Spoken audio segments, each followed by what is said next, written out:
এতদিন তো তোমরা অনেক রকমের মাছ মাংসের বিভিন্ন রেসিপি দেখেছো, তবে আজ আমি যে মাছটির রেসিপি তোমাদের সাথে শেয়ার করব, আশা করি অনেকেই এই মাছটিকে দেখে চিনতে পারবে না।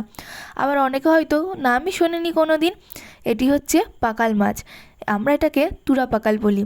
যেমন বড় বড় মাছ তেমনই তার স্বাদ। আমি জানি অনেকেই এই মাছটিকে চিনতে পারবে না, অনেকে নামই শুনেনি। তবে জানো তো, এই পাকাল মাছগুলো খেতে দুর্দান্ত লাগে। তাহলে চলো এই পাকাল মাছের রেসিপিটা তোমাদের সাথে শেয়ার করে ফেলি। এই পাকাল মাছ দিয়ে অনেক রকম রান্না করা যায়, তবে আজ আমি পাকাল মাছটা সর্ষে দিয়ে করব।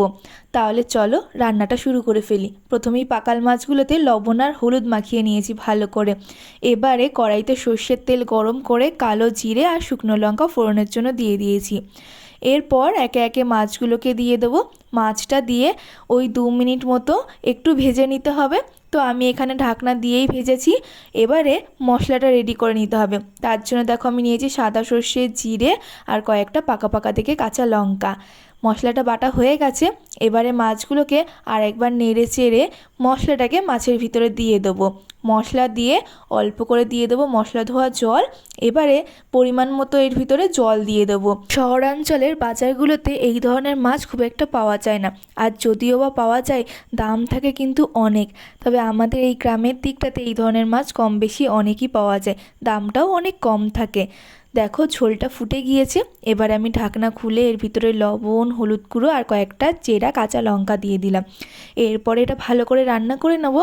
আর নামানোর আগ দিয়ে ওপর থেকে দিয়ে দেবো সর্ষের তেল ছড়িয়ে। ব্যাস, তাহলেই কিন্তু রেডি হয়ে গেল এই দুর্দান্ত স্বাদের পাকাল মাছ।